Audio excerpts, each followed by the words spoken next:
YouTube is, let me see. JL still streaming in 1P. Damn it, that was good too. No, I'm not. That's just Jessica being Jessica. Live and silent. YouTube is not receiving enough video to maintain smooth streaming. We gotta up the video bit rate to 5,000, and that takes care of it. But JL still streaming. Can they hear us now? Damn it, that was good too. And then shit got real, says Galvar, the Hand of Zod. Everything seems fine. We good? All right. Okay. So we're gonna try that again. Damn it, that was so good to get a natural reaction out of you. Fucking hell. Okay, we're solid. All right. Johnny, they couldn't hear you. Do the intro, and then we'll explain what the hell is going on. Gotcha. Welcome back, horror fans, to the Weekend Horror Podcast, the only podcast where it's an excellent day for a JL aneurysm. This week, we're covering select horror films released January 31st through February 6th. Thank you all so much for joining us. I'm not Alex. I'm actually Johnny. Yeah. And with me today are Eugene and JL. Good evening, everybody. So thank you for joining us. Thank you for your patience. So I told everyone, so this is we're live here on Thursday. And thank you to everybody here in the live chat. I want to take a look at first. I want to take a look and see who's here. We got Jessica G calling us losers. Thank you. Love you too, sweetheart. We got Basic Trigonometry in the house. Good to see you, sir. PhD Tony, they're giving me shit as well. Love you, dude. Who else we got? Gavlar, the Hand of Zod, another one of our beautiful patrons. Good to see you. Alien X Gaming in the house. How you doing? So good, sir. And of course, Stephen Paul. Good to see you, sir. And who else we got? I have no doubt we'll see some other people jumping in here pretty soon now that we are live. So I must apologize. I must apologize to everyone in the live chat and, of course, everyone who hears this later on. We did not go live yesterday. The reason we did not go live yesterday is because of Alex. No, not because of Alex. Well, technically. Alex's internet is toast right now. Alex has been out of internet for 4 days. Yeah. He has had no internet access. His entire area, like his entire coverage area, there has been no internet access for, I think, going on 4 days now. They just pushed it back like about 6 p.m. Hey, Catnip Entertainment, historical philosopher, good to see you too. But they just pushed back Alex's internet restoration time another 24 hours. So that happened about 6 p.m., I think, or 6:30 p.m. So they keep pushing it back to the next day, 7 p.m., that they're going to have it fixed. And it's totally, totally fucked. So looking at this, we're looking at there. So unfortunately, we had to cancel last night. I showed a bunch of movies in the theater. I wanted to try to make up for it by showing a bunch of films, which unfortunately nobody was able to join us for. I think everybody was busy when they saw that we weren't going live. So, but know that if we ever do have to postpone the show, I will always try to throw movies up in the theater on our Discord channel to try and make up for the lost time. And of course, we are live tonight. Now, we set it at 8:15 because we were figuring out Alex's internet situation. His stuff was still shitty. They're actually fucking around in John's area as well. Apparently, they just walked into your backyard. Yeah, Tuesday it was. My wife says, "Yeah, the people working on the internet just walk." Because my wife sounds exactly like that. She sounds like Gomer Pyle. Yeah, the people are walking around in the backyard, and I said, "Fucking hell, these people are crazy." It's nuts. So I hope we're not buffering right now. Maybe a little bit. Okay, it looks like it's good. Yeah. Okay, so Basic Trigonometry says lies. I was there for an hour, JL. This is true. Basic Trigonometry did stop in, and he did watch a movie with me. And then Jessica G popped in and promptly went to sleep because most likely she smoked a bunch of weed, which she's allowed to do. She's allowed to smoke a bunch of weed and fall asleep while there's horror movies playing. I mean, what would the world be like if we couldn't? Let's take a look at what the hell is going on. There'd be no horror movies if that's exactly. Other than all the it will suck. Other than all of the shit talk aimed at me, uh, which there's God, there's a lot. God damn, Tony. Fuck.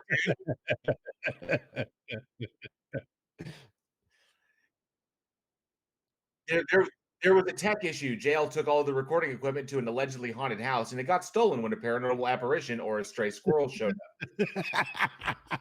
JL would have stayed to protect the recording gear, but suddenly remembered he was late for his prayer meeting. But he certainly was not scared off by the squirrel. Just an unhappy coincidence of timing. I love these stories that you tell. They're so good, actually. So Yeah. much backstory. I love it. The setup, the payoff. I You want have more. to. You have to set them up right. Yes, I want more. Tell me more. Jessica says, no internet. Man, could you imagine people had to go out and get a job, meet real friends? Ah, the terror. God damn right. this is not this is not an introvert's world. PG Tony says the reason we did not go live yesterday is that there are strict new maximum fail quotas in place, and Week in Horror can now only be once every 8 days. Well, luckily, it is the first one in. Pardon me. Good Lord. Sorry for those wearing headphones. Um, That was JL and that his. my allergies been fucking with me. I fixed. I had to replace the ceiling fan in somebody's apartment 3 days ago. Ugh, I And bet I it was walked in caked there in and shit. I was in there like 10 minutes and my allergies started going nuts. And the guy doesn't have pets. He doesn't have cats. He doesn't have anything that I'm allergic to. But my allergies started going insane. And they've just been fucked since. So I apologize if I sneeze again. I don't want to freak anybody out. Let's see. We Week in know you're Horror. just fishing for the God bless yous. You're fucking funny. Seven Paul says cams are going all fucked up. Sound seems to be good though. Yeah, it seems like our cameras are wonky. Well, for some reason, mine is weird. I don't know what the hell is going on with my camera.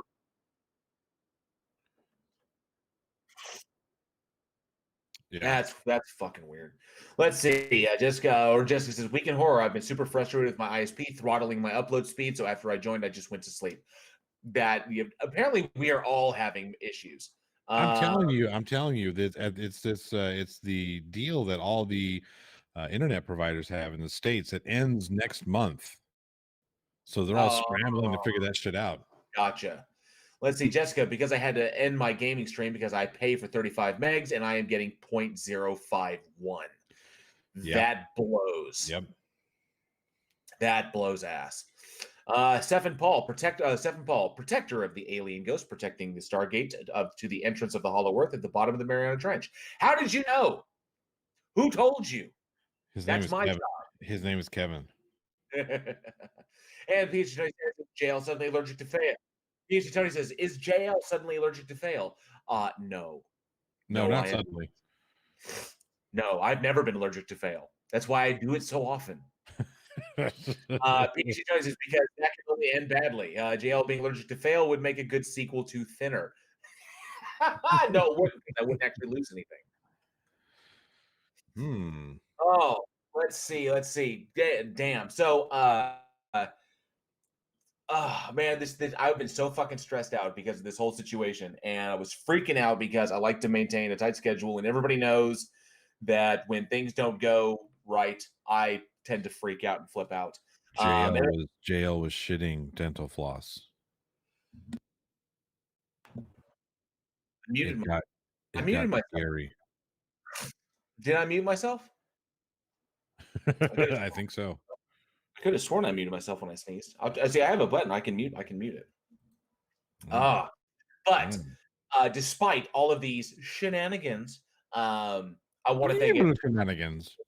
I want to thank everybody for stopping out. Thank you so much. So excellent to see everybody here. Love seeing you guys. Love seeing you here. Love seeing you in the theater when we watch movies or, just chatting with you in the horror chat on Discord. It's amazing. And we love you guys. So, you know what? Let me take a look at something here real quick. Going back to this, fuck it. We have a show to do.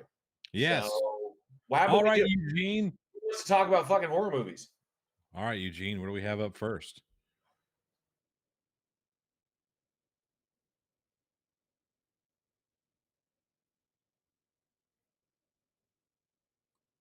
Yes.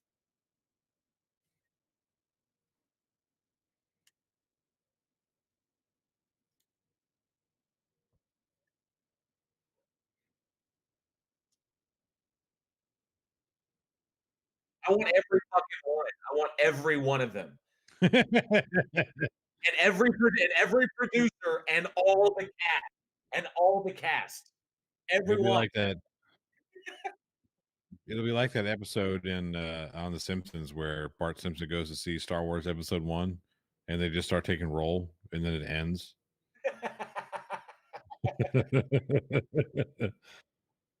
Eugene is muted.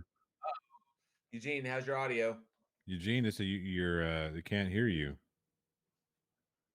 Yeah. Can they hear Jessica me now? says the fucking bay of the show can't be heard. Yeah, if they can't hear the guy they're thirsty for, what the fuck is the point? I know, they're just gonna take Can off. you hear me now? Armageddon's Fire, good to see you. Can you hear Can you hear I me? fucking can! Can you Tony. dig it? Can you dig it? We're Can working you on the dig no it? audio for Eugene. I see my own meter like going as I'm talking. Maybe they're fucking with you. Oh, there you go. Okay, they hear him now. Yes, we fucking can, says Jessica. Yes, we fucking can. Yes! Hear my voice. So anyway, the ABCs of It's Death. everything you said. You gotta say it over again. So the ABCs of Death released January 31st, 2013. And basically, normally we do like directors, writers, and all this other kind of stuff. But this is an anthology film of 26 different short horror films, one for every single letter of the alphabet. So I'm not going to read you the list of 26 directors and 26 writers and 100 different cast members on it.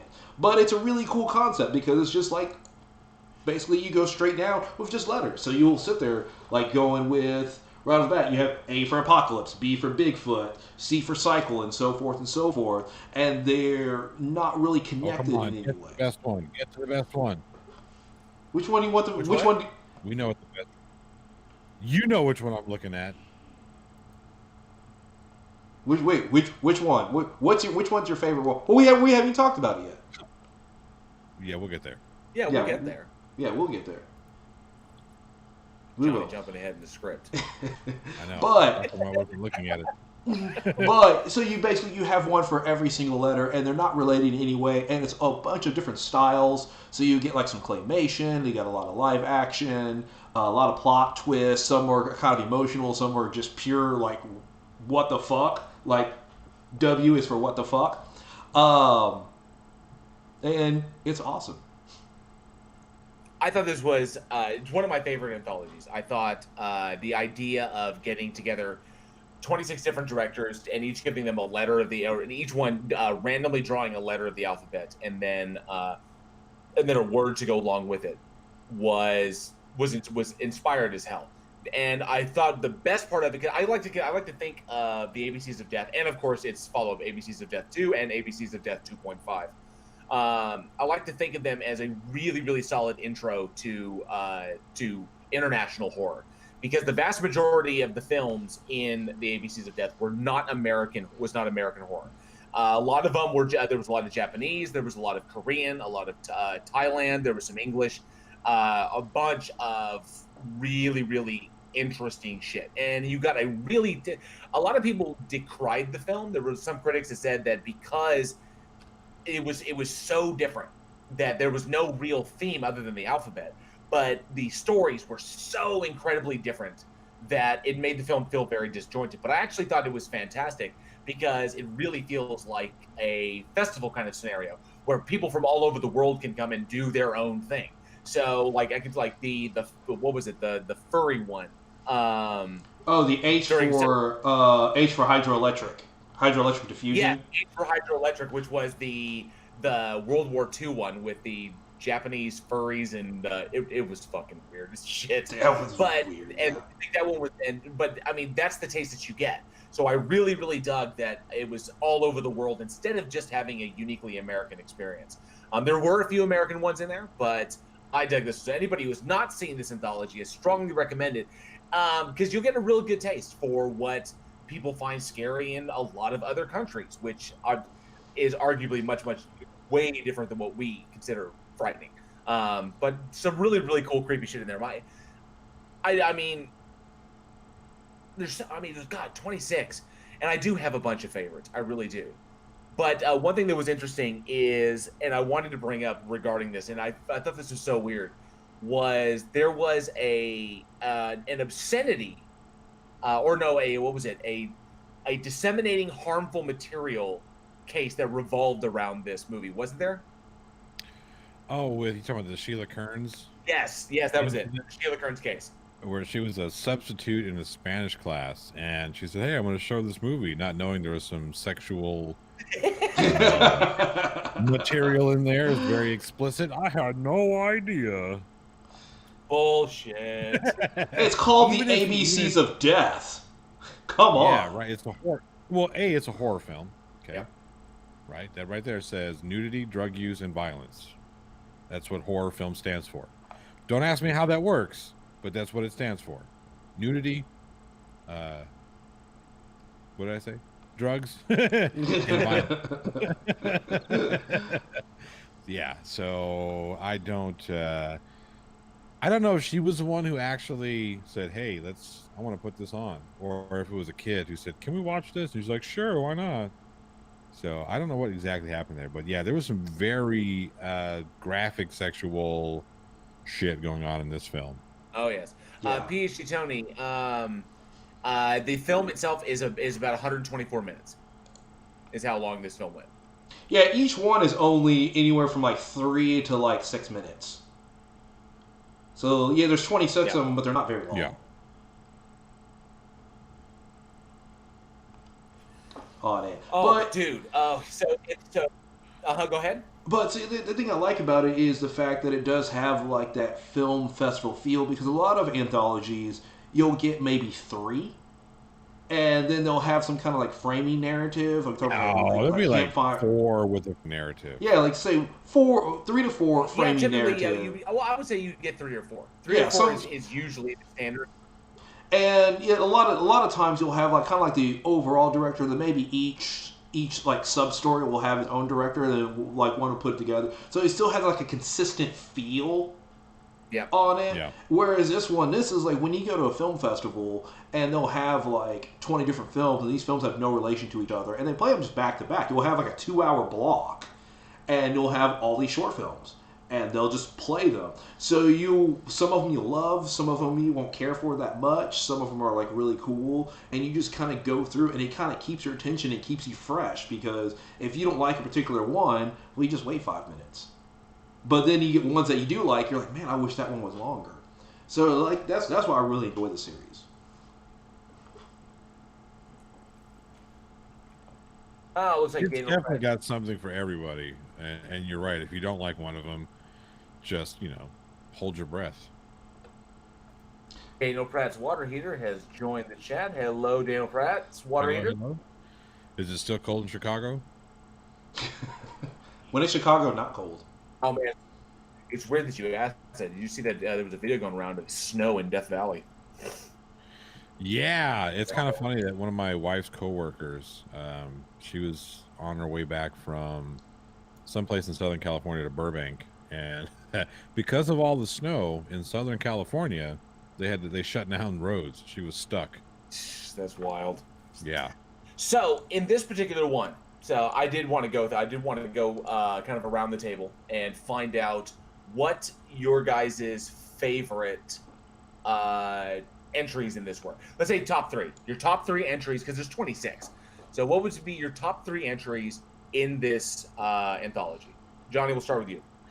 I'm only going to give you one because I haven't spent enough time watching this one. Like I said, I was tagged in 30 minutes before we went live. So this is the one that I was hoping you would get to, but F art. Listen to this synopsis. Schoolgirl Yoshi is obsessed with her teacher, Miss Yumi. One day, while outside, a deadly gas breaks forth from the ground and kills anyone who inhales it. Yoshi and Yumi escape into a building where the former wishes to smell the latter's farts instead of the gas. Yumi farts in Yoshi's face, and she is transported to a gas-filled dimension where she and Yumi make out. Yep. That's Japanese horror for you right there. And you know what? That's not the first time I've seen some fucked up Japanese flatulence or scat style horror, right? So there's a horror film, there's a zombie film. I can't remember the name of this one, but I can't remember the name of it. But there was a few parts where one of them goes to the outhouse and just starts taking a shit in the outhouse, like bubble gut shits, and you see this person inside of the outhouse getting shat on, and it's a zombie lady thing that comes up out of the the grossness. Yeah, that's something you can't unsee. No, ever. So, I saw that like fucking 20 years ago, and I still remember it like it was yesterday. Oh, the horror. So, Eugene, what are your favorite? I do have a soft spot for animals, so I did like the D is for Dogfight. Yes. Because it felt like the end of Snatch because it was very musical, and the shots with the dog, because you have a dog fighting somebody. It's like you have somebody dressed up as it's like an underground boxing ring, so they got like boxing gloves and stuff like that, like in a basement, like Snatch or Fight Club style. And you have this guy comes out and he brings his dog, and the dog comes and the guy fights the dog. And first of all, the shots on it are extremely well done. Like, I sat there, I watched it. I mean, there's moments where the guy doesn't have a shirt on, the dog jumps up, bites him in the neck, and pulls him to the ground, and it looks legit. So, the film is extremely well done. There's no dialogue in it. And I was impressed, because I'm like, don't punch the dog! Yeah, the scenes where he's like punching the dog in the face. Yeah. But then the dog the dog spins and comes back at him like full teeth, and I was like, damn, that one was hard fucking for. I really did like D is for Dogfight. That's a good one to check out. I did like the claymation one, T is for Toilet. Because it goes like from 0 to 60 so fast about a little kid who's afraid of the toilet, and he thinks the toilet's out to get him. Then his parents come in, and it's like, toilet's get him. No. And then it turns out the kid's right. And like he goes and the toilet goes and bites the mom in half and like kills the dad and all this other kind. Wasn't that like Look Who's Talking To? We were trying to get Mikey to go pee pee. Yeah, something like that. And it ends a little differently though. It does. It has a nice twist on it.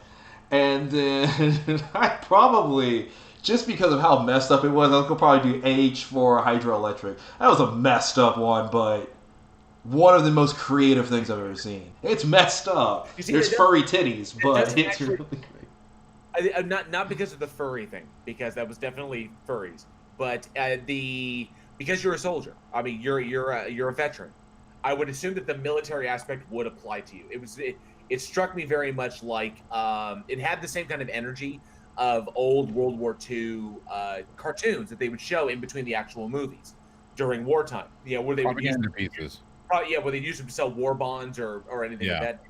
And it just had that same kind of fast energy, that fast frenetic energy. But then you throw in furries and then weird techno German science shit and strange Japanese interpretation. I don't fucking know. It goes way off the rails. Yeah, it goes, but like it's like the computer animation's done really well. It's a kind of a live action, but like the way the fur works and everything, it looks really well. And I like the World War II aspect because he is a British pilot who's watching this girl dance, and it turns out the girl is a high value target for the Nazis.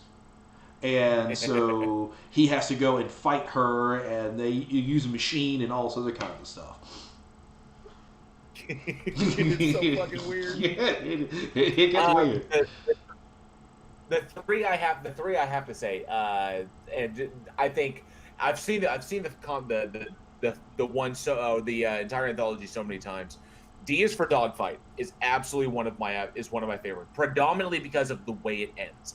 That one got me every time. It was like I saw that ending, it was like, oh fuck yes, and the look on the promoter's face when he realizes it's all gone wrong is so brilliant. So D is for Dogfight is fantastic. U for Unearthed, because it was all shot POV. And I don't want to give anything away, but it shot POV from the vampire's perspective, and I thought that was kind of cool. The whole process with the, I don't want to spoil anything. But yeah, I mean, it's well done. Yeah. So U for Unearthed was really good, and then of course, and only because it was so visceral and so gruesome, but X for XXL. Hey, that's my shirt size. So it's very difficult to describe, but it was a French horror film, and X is for XXL was about a very large woman named Gertrude, who's very, very big, who's kind of like walking home, and people around her are like taunting her because of her weight, and they're making fun of her, and yada yada yada. And then when she gets home, she starts, sits down, she's like, binging, and she starts watching TV and seeing all these ads for with models and beautiful people, and she gets so fed up that she decides to take matters into her own hands, to very, very gruesome effect. I will let anybody who has not watched it watch it, because it is extreme to the max. But because that one shook me. That one was the most extreme. That I found it the most extreme of the entire. Did it shook you all night long? All night long. It actually stayed with me a couple of days, to be honest. So terrible. That was so bad. What? No, you didn't get it? No? That's why it's so bad. Yeah. Okay. I'm loving this show already. Don't make me sing it, JL. You know how good I am at singing. Oh, let's see what we got here. Let's see. Maybe the gavel handed us. Maybe the black ass is apart from the ass of God. Who knows? Daniel Pratt's Water says. Daniel Pratt's Water Heater says, "I don't like anthologies. Am I alone? You most likely are not. There are probably a lot of people that don't like anthologies. It has to be a good anthology. It can't just be an anthology for the sake of being an anthology. Yeah, it has to be a good one. I think the best one I've seen recently was A Christmas Horror Story. I brought it up before because the framing narrative was strong. With William Shatner as the radio DJ doing the Christmas hits on Christmas Eve, and then of course tying into the family going to visit their rich aunt, the family going to get a Christmas tree, and then of course the kids doing like a ghost hunting it's actually like a documentary about a series of murders that took place in their school, and they're there after hours. So, and then it all wrapped up, tied in very, very nicely. I thought that was a pretty good one. My favorite anthology isn't even a horror one. It's 4 Rooms. Love Actually? No, it's 4 Rooms. Love Actually is a close second. Love Actually is really good. I love that movie. Angela and I watch it every year. But yes, 4 Rooms was fantastic. Tim Roth is an amazing framing narrative. Yes. Dark Steve says, "Fuck my life, so's I am late." Sorry as I am late. You're never late, dude. Thank you so much for popping in. Alien X Gaming called him out for being late. And yes, we all were late, Johnny. We are all late by 24 hours. So 24 hours and 15 minutes, actually. Jessica says, "As they should. Taunt her, that is, only if she's portraying Amy Schumer." Ooh. I don't like I bet Amy felt that from here. Jessica, Johnny O has his Irish Demon Best of Jokes 2021 edition book opened at WC. Yes, he does. And she's right. It is a pop-up book. It is a pop-up. So, I really, really dug this one. I know there's probably people that don't take anthologies, that they like one cohesive story that plays along. And I will admit that ABCs of Death, the first one, it does jump around quite a bit. I mean, you'll go from America to Japan to France to Germany to Mexico, and then you'll jump all over the place. So it can feel extremely disjointed. But it's still a lot of fun. There's a lot of really fun chapters in there. Some that you experience. The girls wanting to huff farts and then winding up in the fart dimension and wanting to make out with each other. There's weird shit like that, but that's horror in Japan. That so shit like that. I mean, to be fair, that's like a nightmare for me too. Stuck in a room full of farts. But at And least you have the that's what, girls making out, so that's something. and I would say to watch to definitely give him a chance for the opportunity to, like I said, an intro to international horror. Now, ABCs of Death 2 and 2. Actually, 2 was a lot more. They learned from kind of like the missteps they took, and it was much more streamlined. And while it was still all over the world, it was very, I would say it's thematically inclined, but they didn't jump all over the place. It wasn't so scattered. It was it was much more streamlined. It flowed better. It definitely flowed better. 2.5 was a focus on one letter. I think it was the letter M, and it was a bunch of entries that weren't selected for ABCs of Death 2. So 2.5 was just a little addendum. They took a whole bunch of short films that were for the letter M, I think it was the letter M, and just compiled them into one small little film, and then just released that as 2.5. No word on if there's going to be a 3 though. And actually, I want to ask the audience, what is your favorite ABC entry? We went ahead, we discussed a couple, and there's a bunch of others. For those of you who have seen it, like I said, it is all over the place. And whatever type of horror you like, there's at least one in there that you'll gravitate towards, you'll like. So definitely let us know, what is your favorite entry in the ABCs of Death? All right, well, JL, what do we got next? Yes. Oh, I've been looking forward to talking about this one, because this one is a little more intense. And I dig it when we hit on intense horror films. Released February 4th, 1983. We have the film The Entity. So directed by Sidney J. Fury and written by Frank DeFelitta, based on the novel The Entity by Frank DeFelitta, starring Barbara Hershey. This film chronicles the events of a woman who claimed that she was attacked and sexually assaulted by a ghost or a spirit. The events were chronicled by several scientists, and this film was based on those events. Particularly interesting one, because it's got some real world roots and a pretty touchy subject, especially in 1983.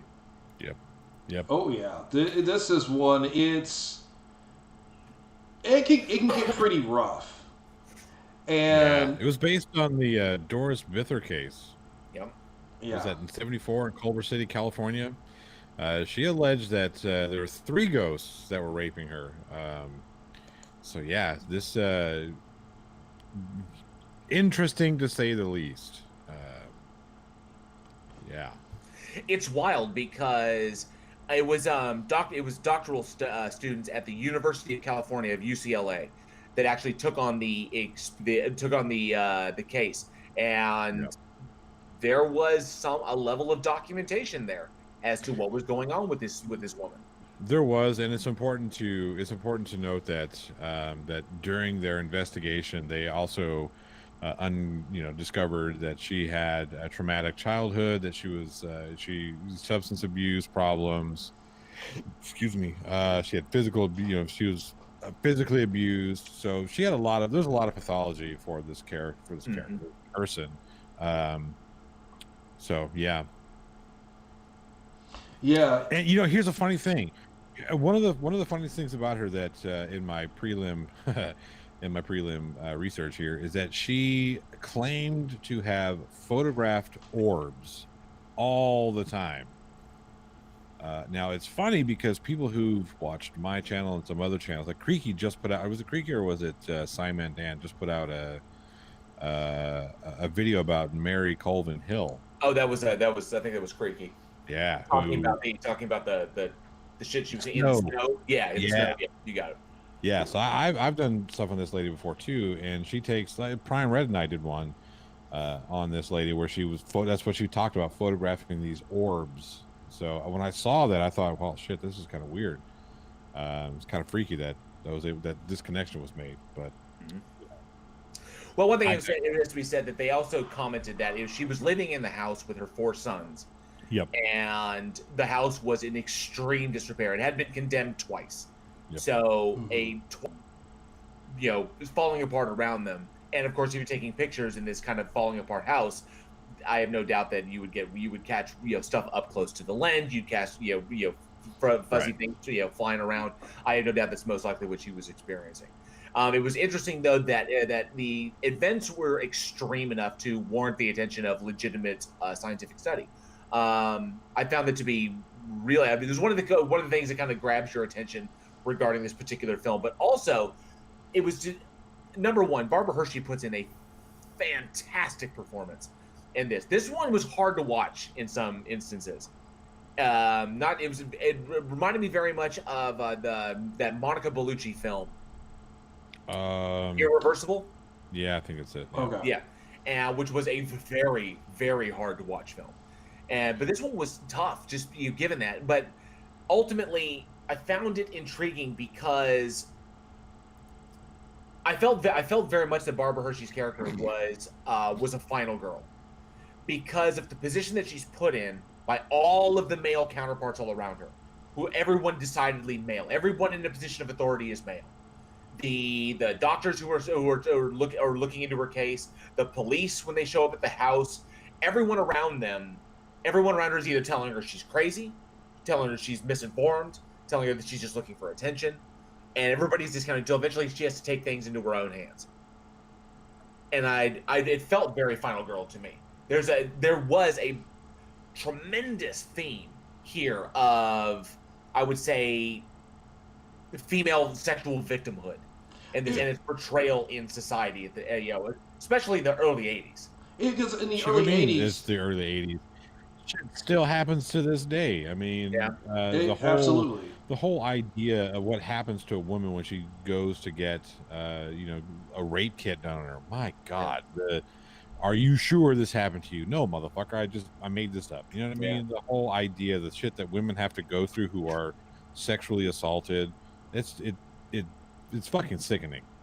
It really is. And it really is. And the fact that it's so widespread, in most cases go unreported because they're either scared of they're scared of who did it.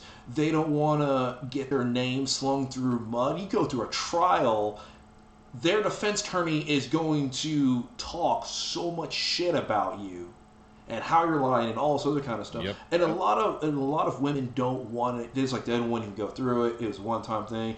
And this is the only crime where people blame the victim. What were you wearing?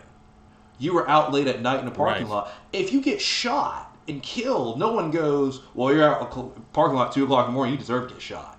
No one says that. Right. But when it comes to sexual assault and nobody rapes, asks you what you were wearing. Yeah, exactly. Yeah, do you wear a Target? Was that inviting? No one does that. And so it really makes it parallel because she goes through a lot of the things that women who have been assaulted do go through, where you can't convince the police that it happened. Or as statutory time goes by, we're like, well, you didn't want to report something at the time, but a year or two later, you finally get the courage to report it, and they're like, well, too much time has passed, it doesn't matter. And she goes through a lot, so you see a lot of it, and for people out there, it happens, and it happens to women, it happens to men too. Most men cases go unreported because men are too ashamed to admit something like that happened. So I think they estimate that only 7% of male rape gets reported. And you can imagine that this poor woman. Okay, now whether she was mentally ill, whether she was desperately seeking attention, or she was extremely troubled, obviously from the events of her childhood, a past history of sexual exploitation, physical, sexual, and emotional abuse, and all the things that she was dealing with. 4 sons. I mean, 2 almost drove my mother crazy. So I can't imagine 4 all living under the same roof as you, especially when you already have the backstory that you have. For whatever reason this was going on. It may have even been that she was actually attacked by a person. Mm-hmm. That somebody physically did. That she wasn't making it up. That somebody actually attacked her. And she internalized it as an apparition because she couldn't accept or acknowledge who the person was. That it had to be beyond her control. So it had to have been a spirit, something she couldn't fight back against. Whatever her story was, no one was taking her seriously. No one took her seriously, and that makes it even worse in her position, because without people legitimately looking into it, if she was physically assaulted, like legitimately physically assaulted by somebody, that person most likely got away, because for Well, whatever. no, not most likely. Absolutely, if she Oh, they was absolutely assaulted, did. It's Yeah. true. absolutely got If away she with it. was. So trying to, that's why this one was hard to watch. As a paranormal movie, it was very good. Barbara Hershey was, I've loved her in virtually everything I've watched her in. She is absolutely amazing. I adore her, as she's one of the legends. And watching her character arc in this go from the single mom doing her absolute fucking best to all of a sudden this comes into her life and her trying to internalize this and deal with these persistent attacks while still trying to shield her child from it. She internalized that like I rarely get to see an actress do. She was absolutely stunning. And of course, everyone else plays it to a T in that she's just she's obviously she's lower class. She's probably living just, at or just above the poverty line. Single mom looks bad because, she doesn't have a guy in her life, and the stresses of that, and, she's prone to hysteria and whenever she's bound to make things up for attention, and I think this was the early 80s, this was late 70s, early 80s, Munchausen by proxy was starting to become a thing where where mothers made up stuff in order to gain attention, or they harmed their children in order to get attention. So it's difficult to say whatever this lady was going through in real life, she obviously didn't get the help that she needed. And I think this was conveyed very much so in this way. But this particular film being predominantly about this sexual assault can be it can be a very, very touchy subject for a lot of people. So if you have not seen this film and you do decide to go and watch it, because it is an absolutely amazing film, keep in mind that the sexual assault scenes are really, really tough to watch. They're very difficult. Yeah. So it's really, really rough. But that's the nature of horror. It's the things that kind of chill you, the things that really kind of turn the tables on you. You don't expect them coming. This one hits pretty hard. It's not as extreme as some other films. That it wasn't a bad movie. It was a fantastic film, but that one was really hardcore. But this one was tough. But to see this interesting story, especially when you think about it from the concept of reality, the spirit didn't exist. Whatever she was interpreting as a spirit, whether she was making it up herself because she was mentally ill, whether she got attacked and she's so psychologically damaged, she shoved it out of her mind and she conjured the spirit in order to take the blame. Who freaking knows? But I mean, that is a tactic that victims use. Yeah. Victims of extreme trauma will often replace like the real person, the real thing, with a fictitious or spiritual or supernatural thing because it helps them deal with it. Well, that's how they kind of resolve the fact that this happened to them. Yeah. So it probably was. It could have been one of her sons. I mean, terrible things that that. Anyway, I digress. Eugene, this film was protested, wasn't it? Yes, it was. It was protested a lot because at the time it was still very, very taboo. It was protested by several women's rights groups due to film offensive due to graphic depictions of sexual assault. And so 20th Century Fox actually released it. It was like slowly kind of thing. They still wanted to release it, but it was something that was very, very controversial. I mean, I think a film like this today, modernized, could still be really controversial for a wide audience release. And I mean, at the time, you already had it was like the video nasties in the 70s and stuff. Yes. And this is another one of those. This isn't considered video nasty, but it really pushed the envelope. Yeah, it was protested by a lot of groups. Like it was. Yeah, I like what Barbara Hershey had to say about. This is her quote. I resent being put in a position of defending the film. We worked really hard not to make it exploitative. Rape is one of the ugliest, if not the ugliest thing that can happen to someone. It's a murder of a sort. I have no answer for those people who are offended. Yeah. But at the Hey, real same quick, time, Eugene, real quick before you jump there. Jessica's asking, why are we all so quiet?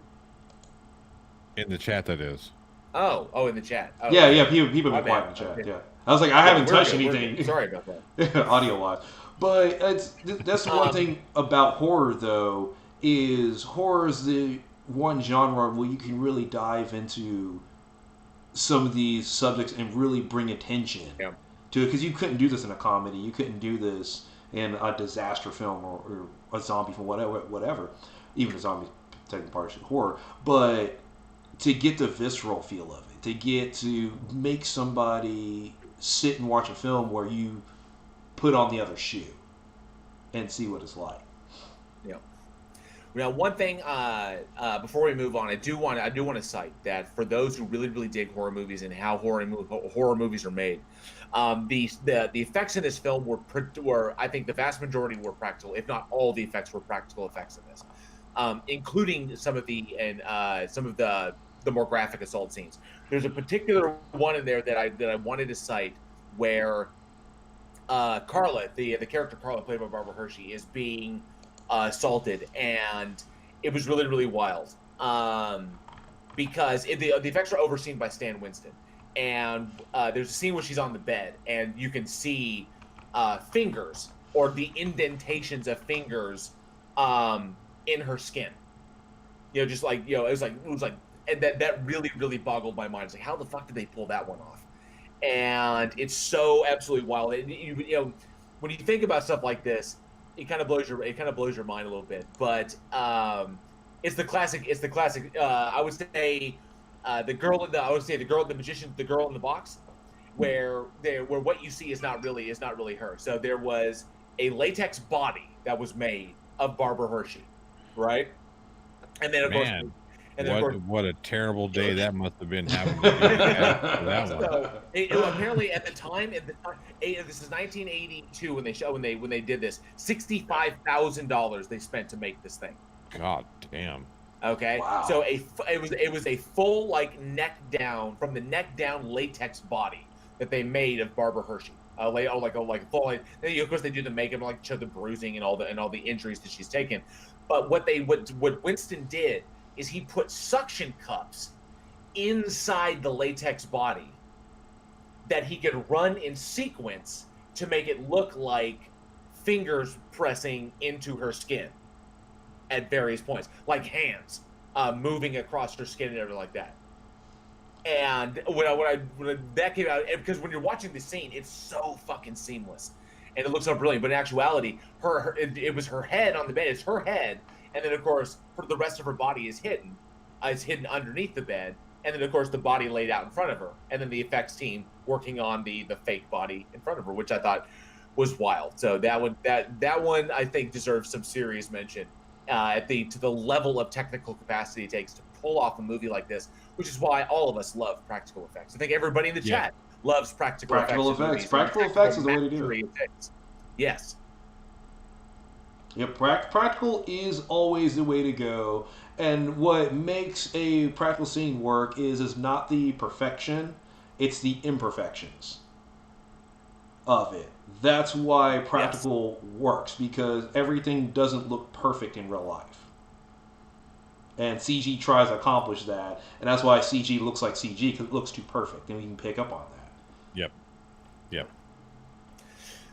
All right, so before we move on to the next one, I do want to ask the audience. This is our audience call to action. So I very much view The Entity as a feminist horror film because of the position it puts Barbara Hershey in, the obstacles that she overcomes, the insane obstacles she overcomes.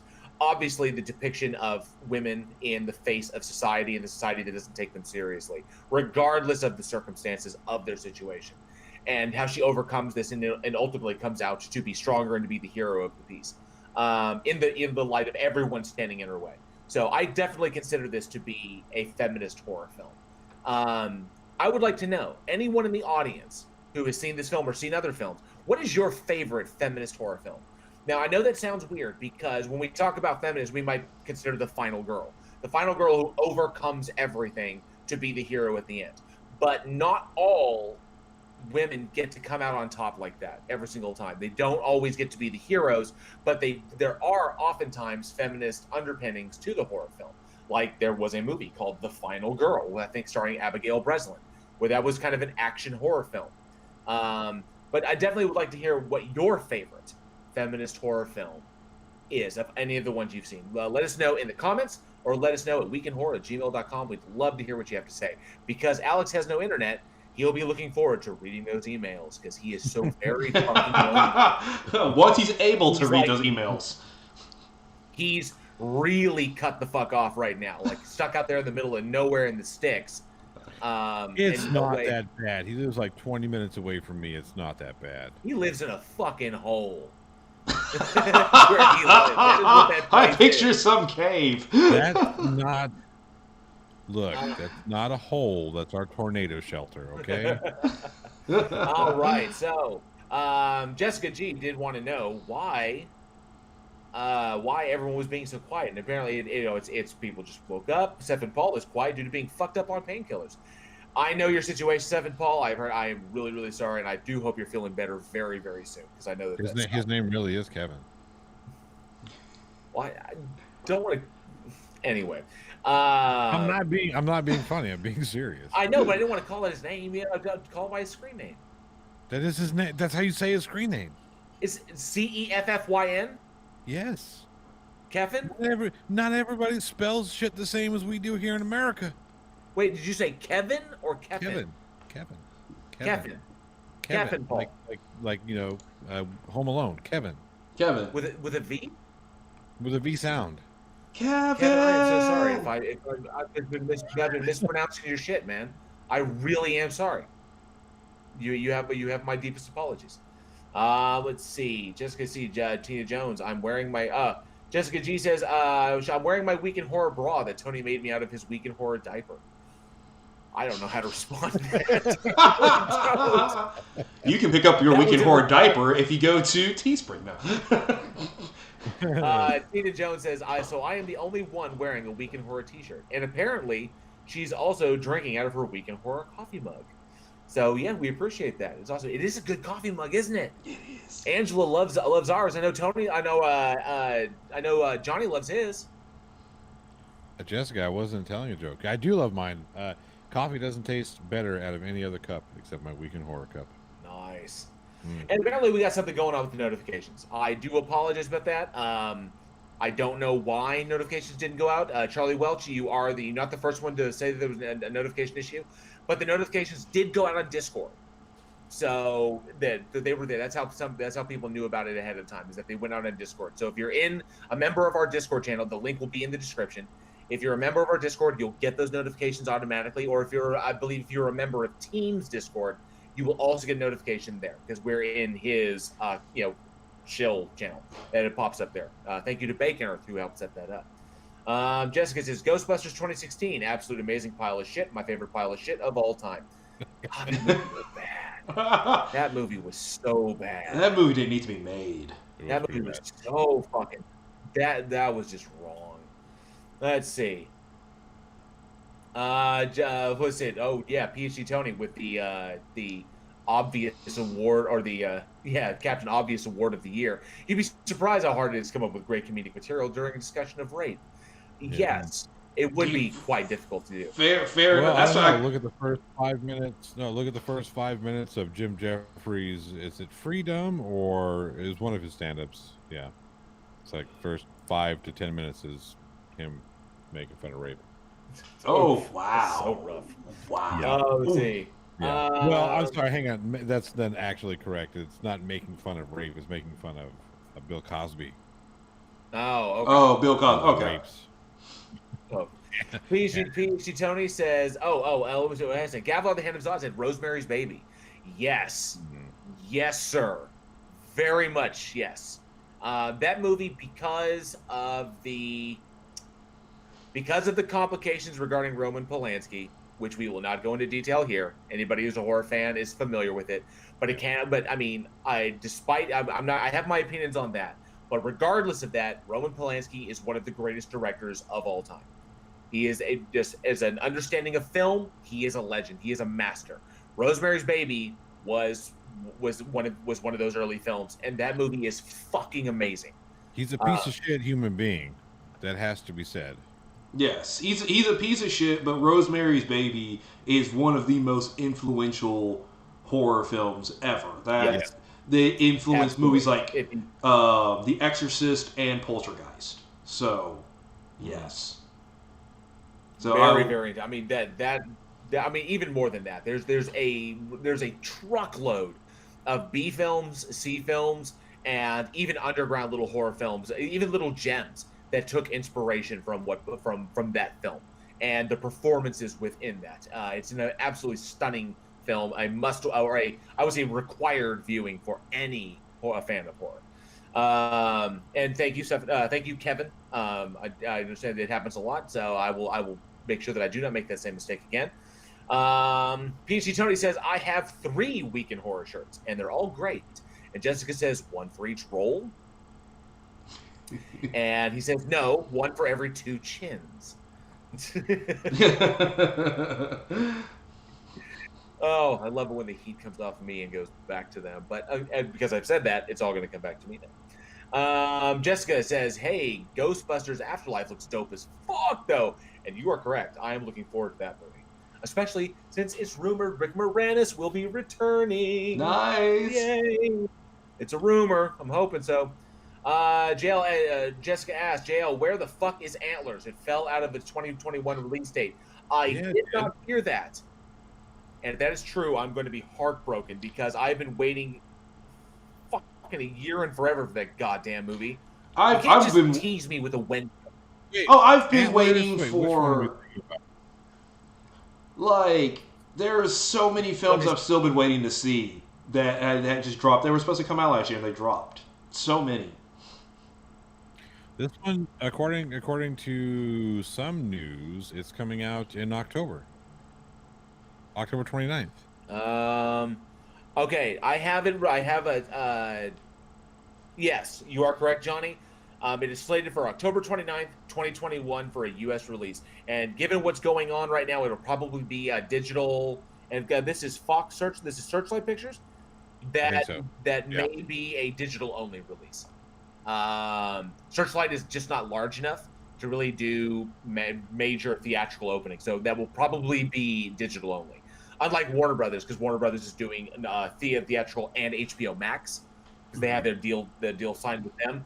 But Searchlight, they'll most likely will be direct to Amazon Prime. I can guarantee I will be showing that movie probably multiple times in the theater. You can't just drop a Wendigo film in my lap and then just fucking tease me with it. Okay. And then you never see it. Exactly. It's like, come on, you got actors that I love. You got actors that I love. You got a trailer that absolutely kicked ass. A monster that looks fucking sweet. Okay, not to mention the Wendigo mythology. I just dig that as mythology. Much like people say, "Oh, I love Greek mythology" or "I love Norse mythology" like this. I really enjoy reading about Native American mythology. The concept of the Wendigo, the spirit that infests those who who engage in cannibalism. Mm-hmm. I find that really intriguing. That's just a very, very interesting mythology to me. And movies about it, I really, really dig, like Ravenous, which we showed in the theater a few weeks ago. Let me see. Stevie B, good to see you, says, does Casper live in JL's goatee? No, because I don't have a goatee. I have a beard. And more things live in it than just Casper. Jessica says, it's easy to separate the art from the artist. Sometimes I have difficulty with that, though, because like people talk about it's easier when you're talking about a film, not so much when you're talking about like an individual performance. Like people look at Bill Cosby specifically. Yeah. Bill Cosby himself is by far one of the funniest stand-ups I have ever seen. I have to agree. Yeah. But it feels kind of weird knowing that he had just raped somebody or was going to rape somebody after that was filmed. Was your head with you all day today? It puts things in perspective because I said, son. It puts things in perspective because it's I don't like you really know. don't know. Did you kill him? Why not? I don't know. Yeah, I'm telling you, it is one of the funniest Oh, that's stand-ups ever, and it's hard to enjoy it. It's kind of hard to bring it up every now and again because people look at you, sideways. Yeah, you can't bring it up anymore. Yeah. Yeah. Let's see. Jessica says Roman was not the only person involved with the film. It just happened to be written by a pedophile. I don't think it was written by one. Well, I mean, he did the screen adaptation, and because he was a control freak on his sets. But there were no complaints about actors working with him. Nobody complained about his ass or that he was inappropriate on set or anything of that nature. But the adaptation was written. He wrote that, and so.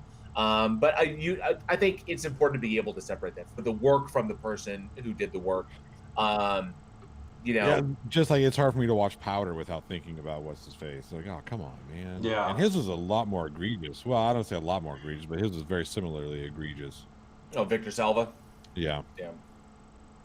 Let's see. Charlie Welch says The Stand was awesome today. I need to watch it. I'm waiting for more episodes to come out so that I can binge it. Oh, I just started watching that too. Yeah, that's good. That's on HBO, isn't it? I have to wait till it comes out in some sort of other. It's on CBS, the CBS Access one. Yeah. Well, I don't have that either, So I'm going to watch it. I've spent too much time binging. I need to be able to binge shit. The fact that like the last season of The Boys, the last season of Cobra Kai, Cobra Kai was bingeable, but the last season of The Boys, the last season of Mandalorian, the current season of American Gods, and I have to fucking wade weeks and weeks and weeks to watch. It's fucking infuriating. I want to be able to watch it all at once. I want to waste a day binging the shit that I love. But once there's a few more episodes out, I want to be able to sit down in a weekend and I want to binge it. So I will be doing that. I will catch up. But doesn't that take you back to when we were kids? You know what I mean? When you watched a really fucking cool show and then you couldn't wait till the next week for the next episode? No, not really. I want it now. I'm a greedy motherfucker. I mean, I am too. I mean, but I'll also down and I'll put like when the Mandalorian comes on, or not the Mandalorian, but like when the Walking Dead season whatever finally releases on Netflix, I'll put it on and watch the whole thing. But I remember being a kid watching, whatever, like the season finale for Star Trek: The Next Generation. And you gotta wait till the next, not just the next week, but the next fucking season. I remember that wait. It's like, oh man, I want to watch the show, and then just stuff like that. It kind of brings back. See, and the thing is, I like the fact that some of them are doing like a week by week release because it gives you time to think about it. It gives you extra time to process it. You get to come up with your own theories instead of like, oh man, I wonder what this means. I wonder what they're leading up to. Instead of going, all right, next episode, kind of. And it feels like shows. You get to enjoy the experience longer because you can binge it and then you can talk about it for a day or two. Then you're on the next thing versus like a couple of weeks, like with the Mandalorian. Because I watched it every episode when it came out. A couple of weeks, you're sitting down with your friends and you're like, man, I wonder what this means. Where's this going? Where's this? Like I miss that when a binge shows. Yeah, and that's the thing. It's like whenever I binge a show, a whole day, I'm like, oh, I'm done. Fuck. Let's see. Charlie Welch says there's only 2 episodes left on it, so I will be jumping on that very, very soon. Charlie Welch would also like to say Tom Cruise is someone that he kind of rejects. Wouldn't piss on him if he was on fire. Not even that great of an actor, but I still love almost all of his movies. You got to admit, he was amazing as Les Grossman. Les Grossman in Tropic Thunder, he was off the fucking hook. I will give Tom Cruise credit as being the action star because he's somebody who's like, yeah, sure, you need me to hang outside of a C-130 while it's taking off? Sure, I'll do it. You need me to fly a fighter plane? Because I am looking forward to Top Gun 2. You need me to fly an F-14? Sure, I'll do it. Multiple takes hanging on the side of that C-130. Yeah, multiple takes. I mean, but there was a harness, and he was like a doesn't fucking matter. He was on the side of a fucking plane. You can have as many harnesses as you want. That is still a fucking insane stunt to do. You're hanging on the side of a plane going 300 miles an hour. Yeah, no, I respect Tom Cruise's willingness to put his own life in danger. I still can't stand his acting. I think he's terrible.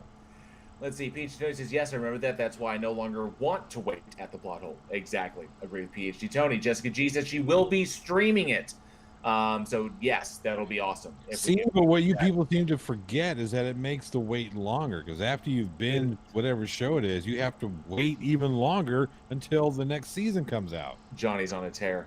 Charlie Welton, JL Warren. I am a Stephen King psychopath, honestly, and I really don't care for many of the recent adaptations, but I am digging The Stand. Few changes, but nothing terrible, and Skarsgård is flag. I'm looking forward to seeing it myself. I did like 1942, and I did like Gerald's Game. I thought those were actually quite amazing. So, and of course, it had nothing to do with Carla Gugino being half naked. Hush. Nothing. And PhD says, okay, Eugene has friends, revoke his nerd card.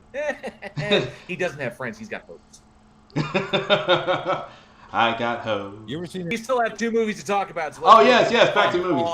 Johnny goes on another goddamn tear about the good old days. Well, how about this? John. Back to favorite old horror films of all. Invasion of the Body Snatchers, 1956, the original science fiction horror film produced by Walter Wanger.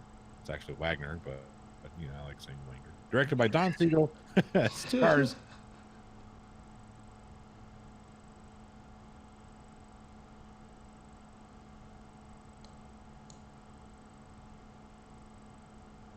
and the pods. They wake up in the middle, or they wake up in the night, and then they take the people as they're sleeping and replace them with replicants. This was an obvious film that was making commentary on anybody communism And the Red Scare. Yes. Yep. Okay. Anybody? I know that this is an older film, but I really want to talk about this one because it's one of the most. Well, I would say it's an older film, but there have been. I think the most recent remake was like within the last 5 years. The last one I saw was Invasion with Nicole Kidman and Daniel Craig. Right. That was that was about 10 years ago, give or take. And then, but this one was. I mean, this one has been marked by the Library of Congress as being culturally significant, and it is considering the time that it came out. But also, it should be noted that I love this movie not just because it's just aesthetically well done. It's extremely well put together. The acting is terrific, and I love the ending when he's running through the traffic, screaming. It's fucking amazing. Mm-hmm. But this is a perfect example for those who are in filmmaking. Now, given that you remember the time period, early 1950s, because this is probably 55, early 55 to early 56, that they were probably, or they're probably 55 that they were shooting this thing. And this is a perfect example of how everything can go wrong when you plan for a movie. And yet they still managed to generate one of the greatest films ever put to celluloid. I would say if you did a top 50 of all-time movies of any genre, of all genres, Invasion of the Body Snatchers should be up in there. But yes, behind the scenes, so many things went wrong in this fucking movie. Yeah, so many things went wrong, and a lot of people don't understand is when you make a film, you have millions of decisions. Millions upon millions of decisions.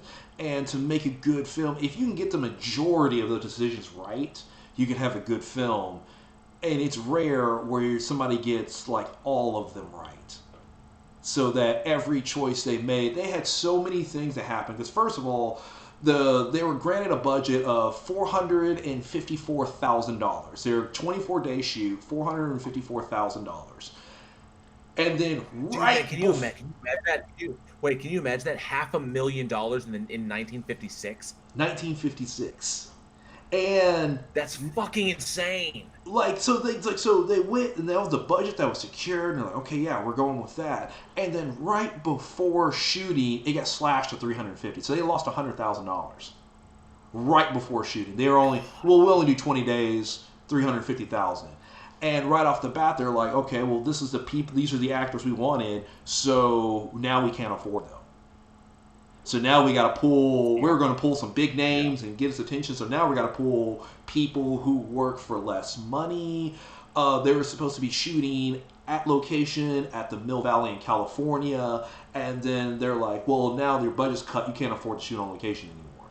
So right off the bat, they got to hurry up and start creating sets in the studio that they weren't even intending on putting together. We're talking about $450,000, but I think after adjusting for inflation, it's like $5 million. Yeah. Yeah, and then, That's wild. Yeah, and $5 million's not a lot for a feature film. that's nothing. Yeah. Oh, not today. Absolutely not today. I Yeah, mean, not today. I think 5 million is still within the cutoff of indie, isn't it? Oh, yeah. Yeah. Okay. It's But, about 300 anyway. for an idea, for those who don't know, that because the casting options of what they wanted to go were that Wanger was considering like Gig Young, Dick Wagner. Powell, Joseph Cotton, and a number of other major actors, and then he was also considering for the role of Becky, like Anne Bancroft, Donna Reed, Kim Hunter, Vera Miles, Yeah. a number of big names that he wanted to put in his movie. None of that fucking happened because virtually all of them were unknown, especially Kevin McCarthy, who went on to become a legendary actor in his own right, a legendary character actor. But Kevin McCarthy, I mean, was a nobody at this time. Yeah. And then this is what he managed to turn out. So, yes, so, you slash someone's budget, you're fucking with a lot of things. And, of course, Eugene was talking about the set construction, which... I mean, because you basically, you lose 1/5 your budget right there. 1/5 your budget is just gone on it, and this wasn't like a hey, the negotiating process, we're kind of going back and forth. No, you lost 1/5 your budget, and you lost 4 shooting days because they would only fund 20 days. So you're like, well, you still have to film those scenes. You have to figure out a way to make it work, and that's what they were able to do. So wild. You love hearing these kind of stories about movies that start out like this.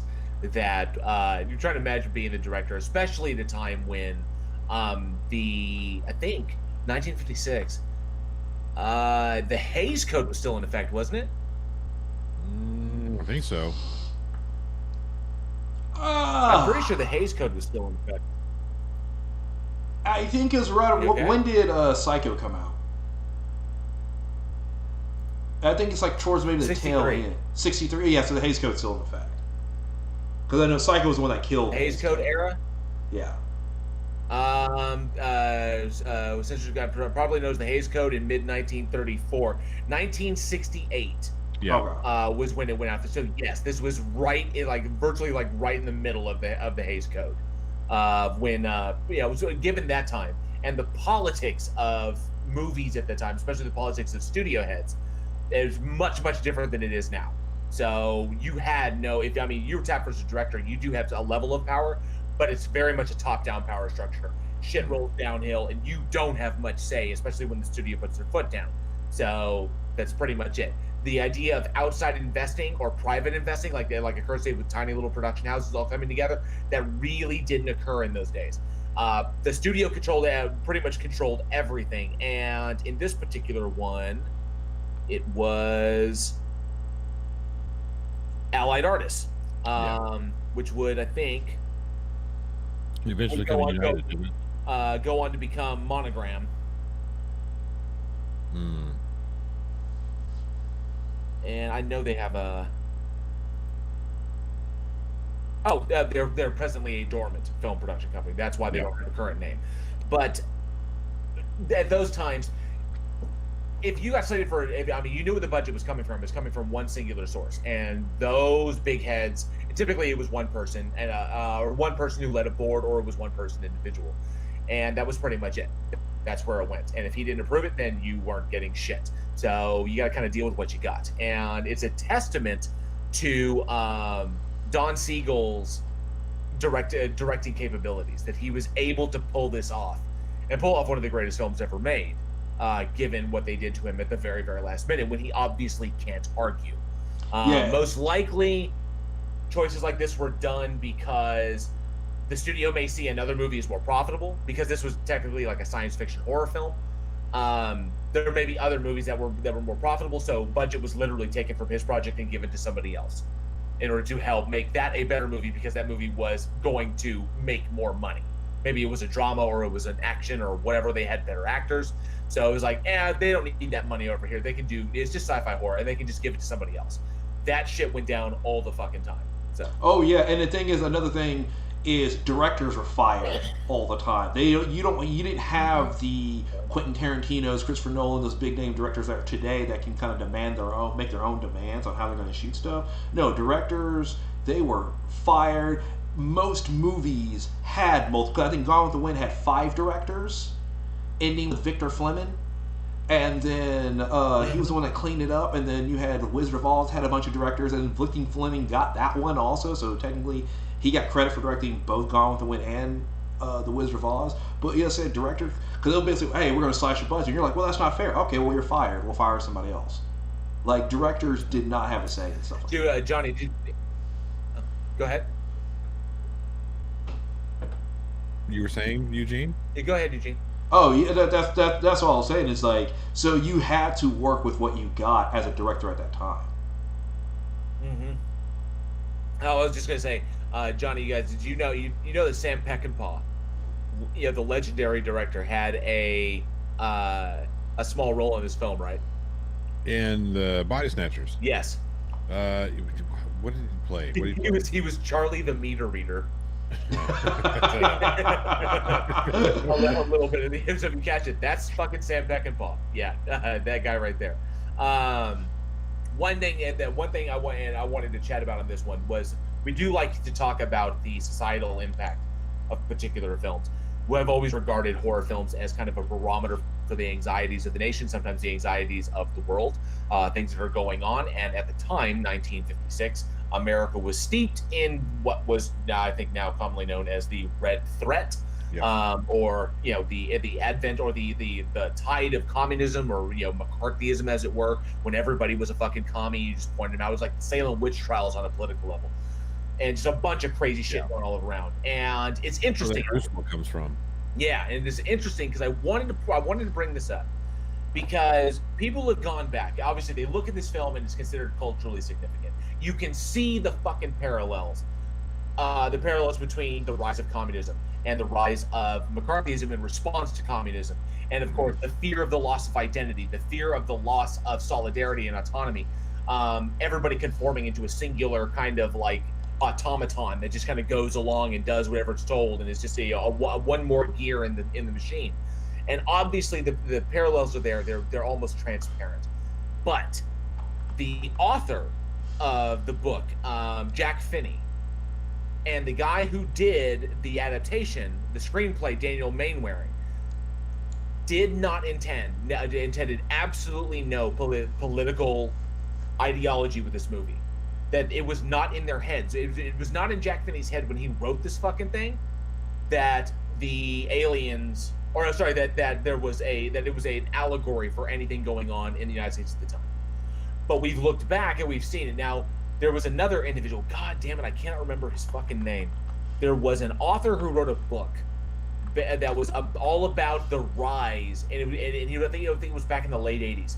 He wrote a book on the rise of people looking back on film and seeing allegories for what was going on in the world at the time, and just kind of like applying. He's like, oh, this must have been like an allegory for the civil rights movement. That's what it had to be. Kind of like X-Men, the comic. It's obviously just an allegory for people who are gay, or racial minorities. Well, but didn't Stan Lee basically say that's what it was? The problem was that he didn't say it at the time. And but just because he didn't say it at the time doesn't mean it's not accurate. Like whenever this is true, but he said it in response to someone bringing that up. Like, was it this, or was there a deeper meaning there? So Jack Finney was asked, was there a deeper meaning to what you wrote? And he said, absolutely not. It was supposed to be a fucking alien movie, or an alien story. That's all it is. Aliens come down, they try to take over the world by replacing people, and then they realize that they can't live here. Humans are too hostile, and their lifespans are too short, or the aliens' lifespans are too short, so they end up just leaving. But that was his story. That was supposed to be his War of the Worlds. That was it.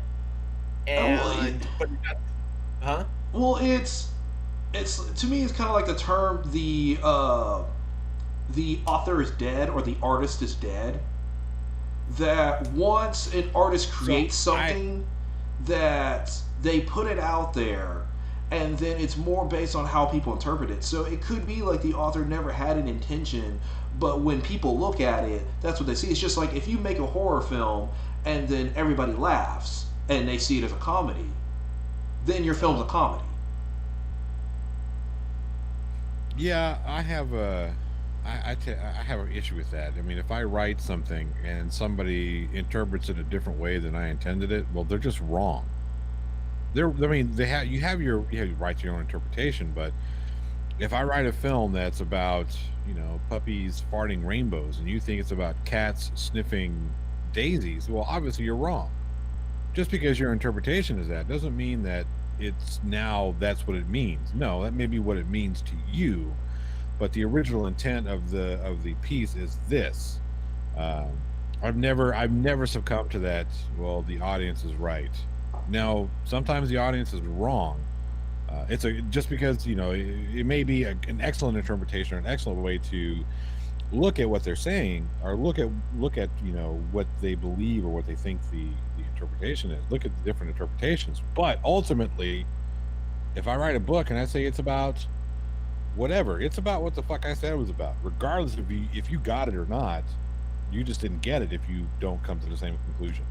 Well, then we can go into you can go into the argument of, so if you write a book and you believe, say, rainbows and puppies, and people see cats and whatever, they didn't just pull that out of nowhere.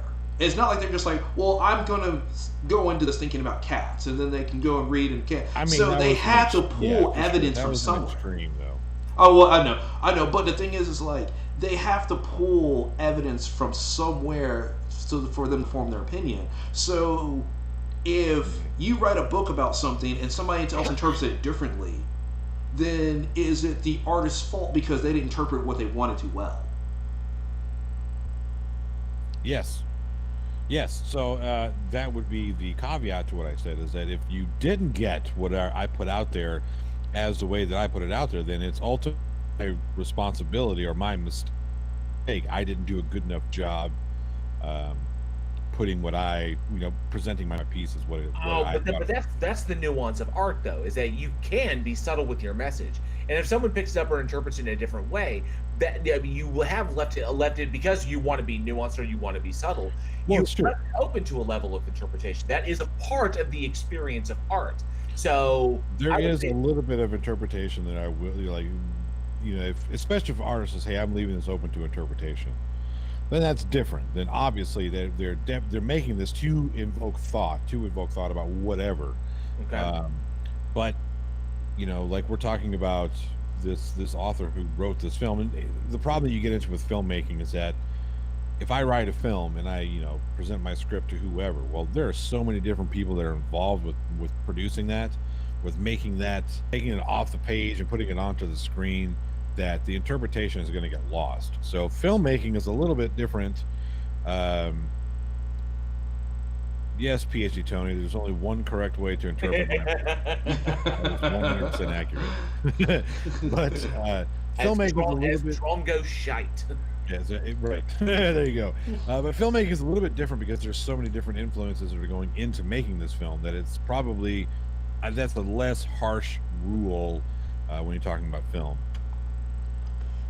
See, it's interesting. I dig it because, okay, so in this particular situation, I mean, in my personal opinion, you watch this movie, even if you read the book, you watch this movie, and let's see, the book came out in 1955, so this was adapted very, very quickly.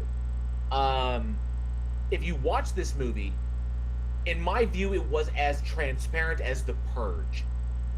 Okay? The Purge is very obviously telling you what it's trying to tell you.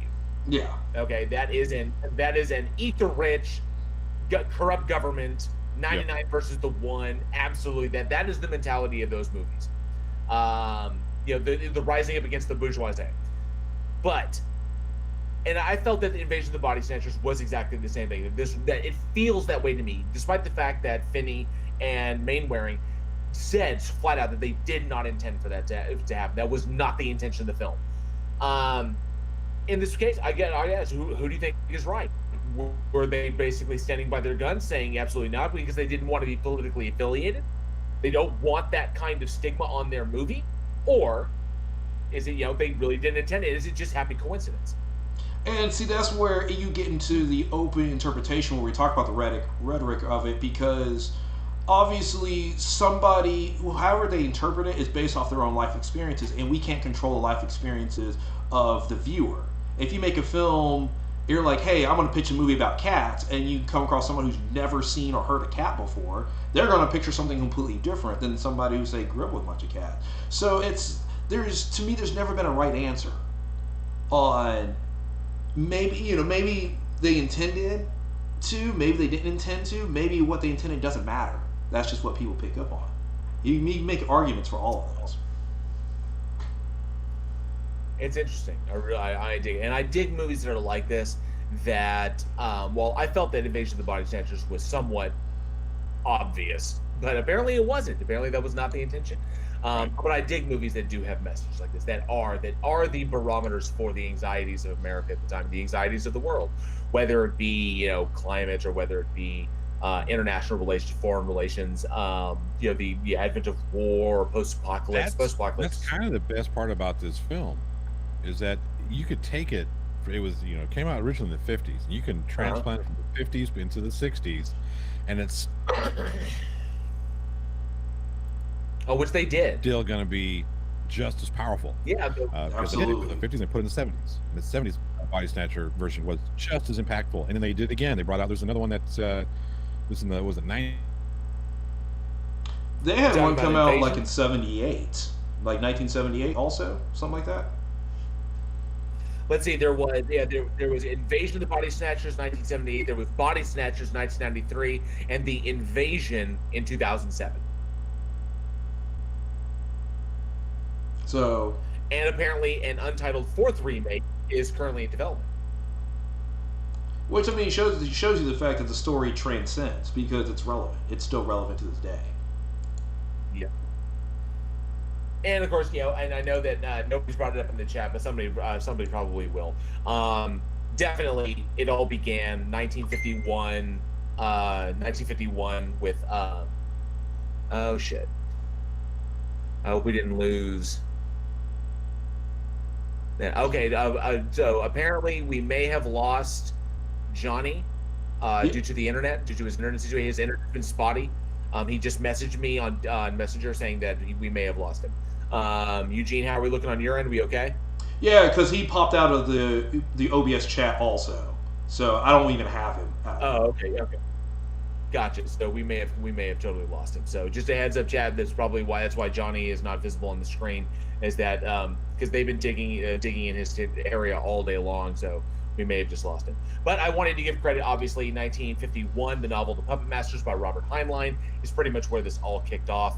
And there actually was a movie, *The Puppet Masters*, that came out, and I think remake of that was like *The Brain Eaters* or some shit like that, which is kind of cool. There was a 1994 film, *The Puppet Masters*, which is pretty cool. Oh, is he back? Give me a second. Go ahead and keep talking. I gotta actually put him back in. Oh, okay. And so, he made it back, and we are putting him back in OBS right now. So, so many of these really, really awesome films, and I've seen a couple other people in the live chat have mentioned it. I know Jessica G was talking about how the Donald Sutherland one. Jessica said that apparently the remake shat all over the original one. Body Snatchers remake shits all over the original. Like 400-pound, 53-year-old heavy. I don't know. Yeah, conversation's got a little wonky in there, so I'm not sure where it's all at. But a lot of people didn't dig it. I thought it was a little cheesy. I thought I tried to go a little. Obviously, the whole Donald Sutherland scene. That's an epic scene. That's a legend. Like, oh, that whole thing when you realize, oh, he's been taken over, that whole kind of thing. But I thought it was a little cheesier. I like the 1953 with McCarthy. I enjoyed that one. I did enjoy Invasion, even though I thought fewer actors had less chemistry than Daniel Craig and Nicole Kidman. They just did not seem to mesh at all in that movie. We did lose Johnny again, so we'll see if he pops back up in a little bit. But talking about like Invasion of the Body Snatchers, you have a film that is amazing. One of the top 50 films ever made. Don't remake films of the top 50 ever. Remake films that are bad, that had great stories. If somebody nails it, and they nail it the first time, just be done with it, because Invasion Body Snatchers holds up today. Agreed. Maybe I'm back. I'm not for certain. And Johnny O's going to try and make it back in. While he is futzing with that, while we try to get him back in OBS, I want to ask the audience, what is your favorite Body Snatchers version of any of the remakes? There have been quite a few, and we named some of them off. Whether it's or maybe you dig the Puppet Master series. If you or the not the Puppet Master, the Puppet Master one's based on Heinlein's novel. Maybe you dug that one. Maybe you dug the 1994 film remake on that one. Let us know in the comments or weekenhorror@gmail.com what is your favorite version, or maybe the originals of the Invasion of the Body Snatchers franchise. Really, really good films. Or if you haven't seen them, definitely check those out. Man, we got one film left. And I'm glad that we've got the energy up, because I feel like we're on a roll right now. We just talked about some awesome fucking movies, but we're going to end this with an even better fucking movie.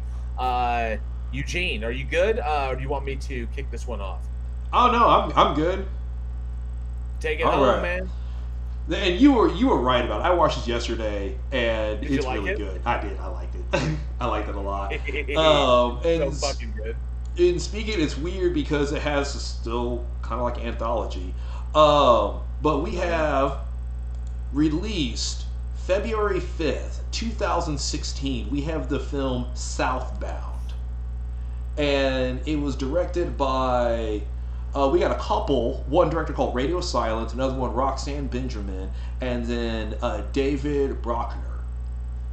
And starring, it's basically, like I said, it's an anthology, so you have a kind of a wide cast, but Tyler Gillett, Taryn Anderson, and Alexandre Nefel, and then Andrew Sulkin are the main stars in it.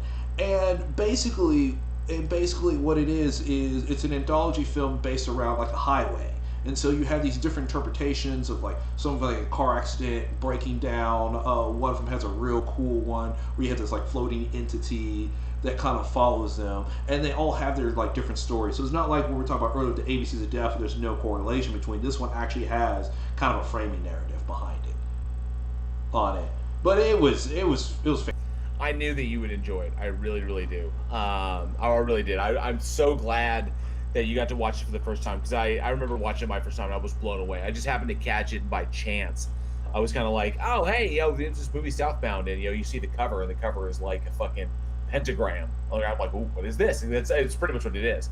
Turns out it was mind-blowingly good. I did not expect, especially for a kind of under the radar anthology film, which I did not see coming. It was because I just came across it on Microsoft when I was just trolling for horror movies to watch. Very, very, very impressive anthology. And I know that some people out there don't dig them, but definitely give this one a chance. I will stream it in the theater again. I've streamed it before, and it really, really is excellent. I know that some of the people that were in the chat watched Southbound with me. I know PhD Tony did. I think Jessica G did as well. They can attest. It's a fantastic fucking movie. One of the coolest things that was awesome about this one, one of my big takeaways was that the film itself, while it has 4 separate stories in it and the framing story, was that each one felt like fragments. They were pieces. They were like snapshots of a larger story, and so we get enough to figure out what's going on, and we can cohesively tell the narrative of what's happening. But there was definitely story before what we see, and there was definitely story after what we see, because more questions are brought up. You see more of this universe that's slowly growing in front of you. This kind of purgatorial, Kafkaesque place that these people persist in, and then slowly but surely you say, well, what is that? What is that? I want more explanations of what's going on, and the film does not give it to you. And one thing that I think that the psychology works for you is that the brain hates loose endings. The brain hates not having all the details, especially when it can't come up with coherent conclusions to things. So there are these ragged endings, which will leave many questions. but still are very, very fulfilling in and of themselves. These brief glimpses into these terrible situations that these people are in, and then you get just enough to keep you wanting more. I thought that was the brilliance of this film, and why it did so well in the festival circuit was because it was unnerving. It was very, very unsettling. It was 0 to 60 on some of the extreme, and of course some things that made you really, really think. And one thing that really surprised me was the filmmakers took a lot of inspiration from movies like In the Mouth of Madness, which is a personal favorite of mine, and Carnival of Souls. Oh yeah, you can definitely see. Oh, Johnny, you're back though too. They can see and hear you. Yeah, I'm afraid to say something because every time I tried to talk, it was just the net would crash. So I'm a little irritated right now. I'm just like J.L. Warren, twisting my mustache, hatching schemes. I better rip my beard out. Let me see here real quick. See, this film continues. Jessica's weird fixation on amputating legs. Don't give it away.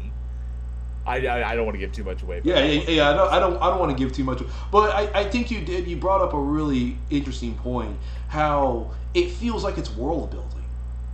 That instead of most films, you just have the one story that goes, or like I said, a lot of anthologies where it's just kind of here and there, like just the independent stories. This feels like more of a place, and you're getting these snapshots of these people's lives. Like this is like, to me, this would make an awesome TV show on it, where maybe something maybe Twilight Zone-esque, where something's always happening in this highway. Because there's so many different stories and how they go about. So you have these people who are monsters. They have some supernatural elements to it too, and like this was a world I would like to explore more. I'm not a fan of sequels, but if they made a Southbound 2 with the same formula and say it's like all different stories, but kind of like the same framing narrative, I would totally watch it. I found it really, really neat. I love the just the format in that, and of course, the deeper meanings behind it. You know, it's interesting. I want to bring something up. Something just popped into my fucking head because you just said this, and you say because you compared it to like Twilight Zone, like the episodes of the Twilight Zone, and I realized maybe I'm wrong in this. Maybe I'm talking out of my ass. I have no idea. But is it just me, or do people compare things to the Twilight Zone more often than they compare them to the Outer Limits? No, it's not just you. Okay, the Outer Limits was notably darker than the Twilight. Yeah, but the Twilight Zone, I mean, if you think, there's some really dark shit that happened in the Twilight Zone, even in the original, psychologically dark. But I mean, it was first, so it's true, it was first. And Outer Limits dealt with, I mean, they were longer form, and they dealt with very, very dark subject matter. Absolutely. On average, it was darker than the Twilight Zone, and this film was exceptionally dark. So I could have said, Eugene would have been absolutely fine in saying this is very much like episodes of the Outer Limits, stuff like this, because it's so dark.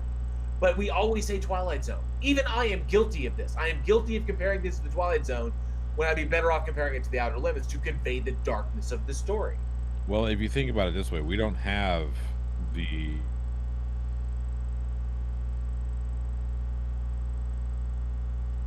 Oh, I think we may have lost Johnny again.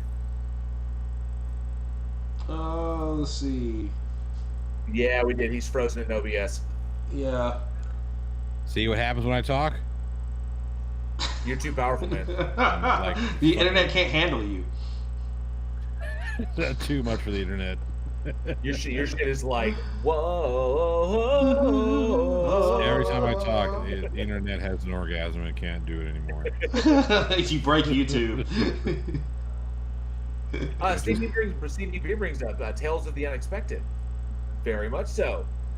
I think that definitely. I mean, there's a lot of comparisons that you can make to this, and I love it because it was very macabre. It was there were deeper meanings. Obviously, the framing narrative, which is the guys in the truck, and the first chapter of them was the way out and the way in, and I thought was brilliantly framing to depict where exactly these people are and what they are going through and what they are dealing with in respect to their personal stories. The tattoo parlor one, I really kind of dug that one, and explained a little bit of the mythology behind it. But of course, there are much greater, deeper meanings. The film is full of fucking Easter eggs and all kinds of little secret things that you may come across. There's a little something for everybody throughout the entire movie. Definitely worth several watches so you can pick up on all of it. You have to. I mean, you can't just look at it once. Exactly. Yeah. And the concept that I like so poignantly portrayed that it's a road movie. It's definitely a road movie, and that the evil objects are closer than they appear. That constantly trying to outrun your sins doesn't work. The theme of the theme of the past will come back to get you. That you will that just trying to run, you will never run from your past. It is the baggage you carry with you. And in this case, it's very much there are monsters in that baggage. But I dug that. I thought it was one of the best depictions of that theme that I've seen in quite some time. I mean, yeah. Oh shit! I thought I lost internet again. I mean, and yeah, because I need to watch it again. Like I said, I watched it for the first time yesterday, and I enjoyed it I'll tell you right now, y'all told me it was good. I didn't think I would enjoy it as much as I did. I thought I knew I would enjoy it, but it's like a really good. I can't wait to watch it again. And yeah, so I haven't had too much time to really process it, but yeah, that you can't escape your past. It will come back to haunt you. And the past defines who you are. And Tales from the Crypt plays a lot in that theme. Yeah. Mm-hmm. Of people trying to outrun their sins or trying to escape the things that they've done, and then coming, obviously the things coming back in really, really horrible ways. But that seems to be that's an interesting theme as far as horror goes, especially in anthology films.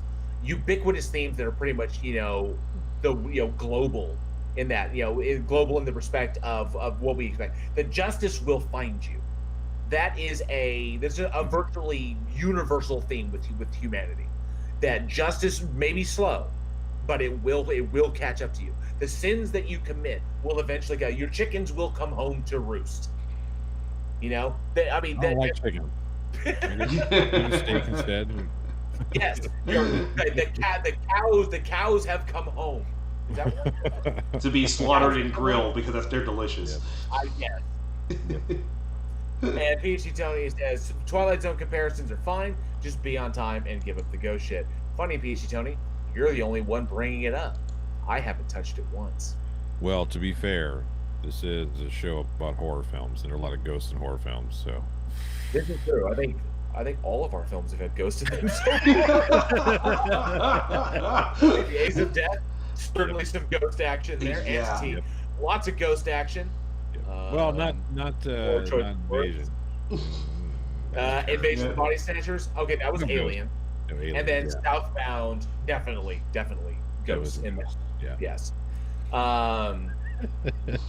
Hey man, I don't pick the fucking theme. I really don't. Yeah, you do. No, I don't know why it happens like this. And speaking of which, I've also noticed a really, really disturbing trend. Sarcasm says karma's a bitch. I agree with the sentiment. I don't believe in karma, but I believe in the sentiment that your chickens will fucking come home to roost. Okay, what you put, things have. I don't know why it is, but you put bad out there. Bad's gonna come back and get you somehow. Just don't ask me. But something that I've also found is very, very interesting in a more comedic tone. This is kind of off the subject as well.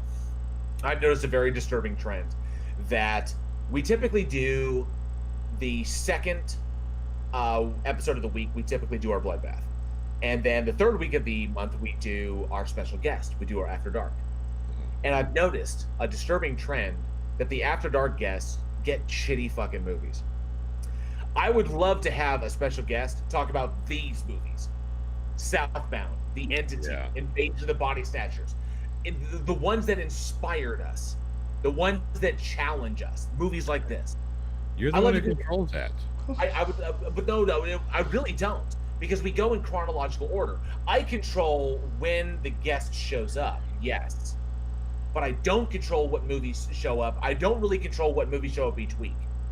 Yeah, but come on, JL. These aren't the only 4 films that came out this week. In some situations, they were. You have no idea how many weeks I've had to dig really fucking far, and I'm talking some really disturbing holes to find a horror movie that released that week. Some of the weeks, do you have any idea how fucking sparse February is? This is all we got. I mean, February would be naturally difficult because all the horror films, we call them lifetime romance films. I mean, in some of these months, and some of these like later months, I got to tap into fucking like Indian horror, to fill the gap. It's like there was nothing that released Hollywood? on the 27th of May. Like What Bollywood? Do what? Bollywood Indian? I gotta tap into some of that shit. That's greatness. I'm totally down to watch it. There's been some serious improvements, especially I would say in Polynesian, Norwegian, Swedish, Indian, and the Philippines. Their horror game has really gone up, and I'm loving it. I'm loving it so much. But I'm thinking about switching it up a little bit. Maybe doing After Darks beforehand, so we can ensure that our special guests get the best treatment and they get some of the best horror films. Because I'm telling you, the last three with Irish Demon, with Lloyd, and with Neil Ward, I did not. That was the best of the selections I had.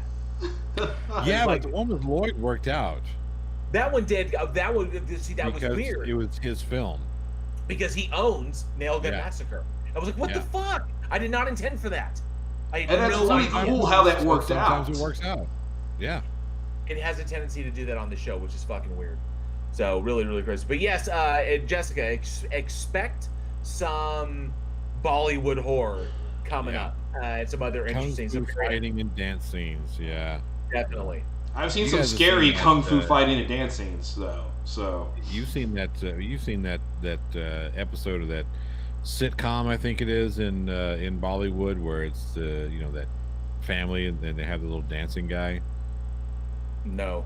Yes, you have. He presses play on the on the boombox, and the guy dances, and then he stops and he freezes, but he's doing all these like breakdance moves and shit. I have no fucking clue what you're talking about. Right. I haven't seen that side of the internet yet. I'm sending that to you so you can have your fucking nightmares just haunted. I remember that. I remember that music video. There are probably people in the chat that remember that shit. The four dudes in the different color outfits, and then anyway, yeah. I can't remember. I'm glad you finished that. The four dudes that are different colors. Like, whoa. Let's see. Jessica G says Johnny O just got to the back page of Irish Demon's joke book.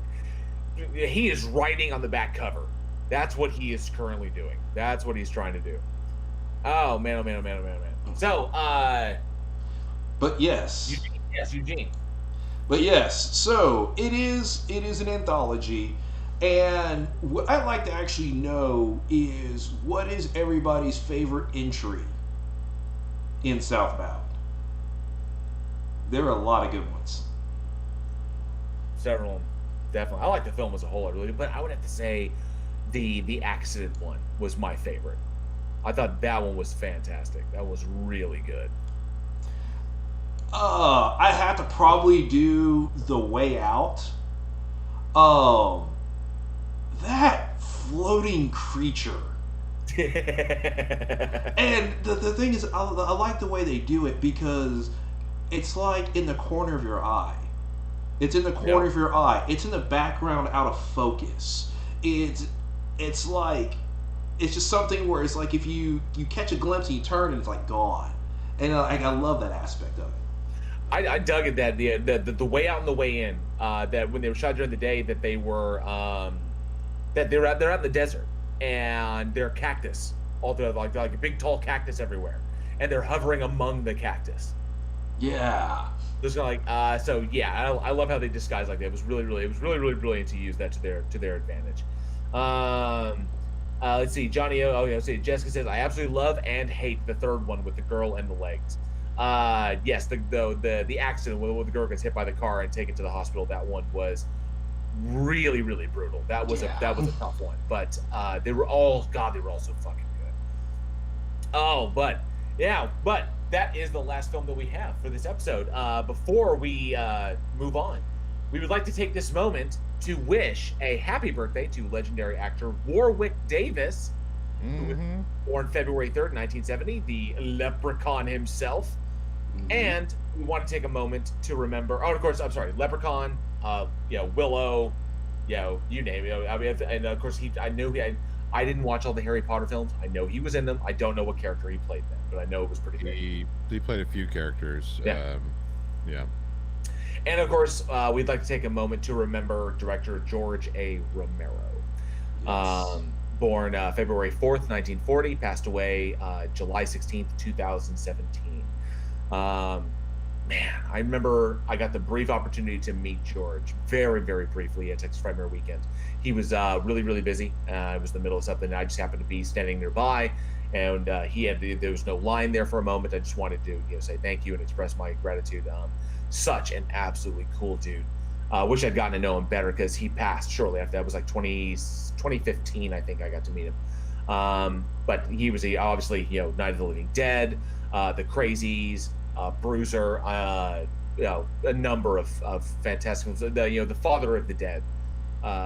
His vision just lives on today. So remembering legendary director George A. Romero and what he gave to the horror genre, and of course Warwick Davis, one of our horror icons. Mm-hmm. I hear they're making that they're not. I don't think it's a remake of Willow. I think it's a sequel. I've heard a couple things about it, but I'm not quite sure. How they gonna get Val Kilmer to fit in that suit again is beyond me. Actually, Val Kilmer is because of his medical condition. Val Kilmer is not that big anymore. He did balloon up. I know that he got pretty hefty because of the meds that he was on. But it was the meds. It was the meds. It wasn't the tubs of ice cream or. Anyhow, I don't want to speak up because the dude was very, very sick for quite some time. No, he really was. Yeah. And given the fact that he had a tracheotomy done, he can really barely speak. I'm kind of curious as to what his role will be in the Top Gun sequel coming out, because he's supposed to be in it. But I don't know. I mean, so many years later, but I look forward to it. If there's going to be a sequel to it, they continue the story of Willow. That would be really cool. And yes, Jessica, he was Wicked. But he walked as well. So I saw a behind-the-scenes picture of him about to put on the head, which is pretty cool. Why? Dark Steve says, why does Eugene have the only real beard, not wispy? Because Eugene can't grow his hair any longer than what you see. I keep it nice and neat. I have to. God keep it nice and neat for you. All right, but yes, definitely happy birthday to Warwick Davis, and rest in peace, George A. Romero. We miss you. Absolutely. Yes, and definitely. It's time. It's fucking time for our trivia question. But it says open dialogue. Well, I know, but we're getting a little long, and I know that. Cool. People are waiting for the trivia question. All right. Here is this week's trivia question. Oh, should I tell them what they're going to win first? Oh, I guess. Fucking do your thing. Jesus. You know what I wish we could do? We just finalized the second limited edition shirt. That's what we should be giving away. Yeah. Which I will be giving away. I wish I could show them what it looks like. You can. Well, no, yeah. You can't release it yet. It is epic. It is awesome. We have the same artist who has been he did artwork for the last shirt. He's amazing. Yes. And the shirt is awesome. It blew my expectations out of the water. Nice. I'm looking forward to it. So yes, we will be giving away, and I know that the last person to win was not PhD Tony. No, it was not PhD Tony. It was Commander Darklight. Yeah. Commander Darklight won the last one. And we're giving away another one this week. So a limited edition, the second limited edition Weekend Horror t-shirt. After we release it, it will be up on the store, so you can check it out there if you pick one up if you like. But yes, this will be the second one. So take it away. Johnny, take it away. Take it away. Take it away, not Alex. Not Alex. Not take Alex. it away. All right. What previous horror anthology did many of the Southbound filmmakers work on together? Let us know in the side chat. First person to get it correct is the Wiener. One more time. What previous horror anthology did many of the Southbound filmmakers work on together? It's interesting because I don't think we brought it up today. We didn't, but this one, I'm pretty sure I know. Well, one person in the chat knows it for certain. Yeah, I'd say if people are free to Google it, you can look it up.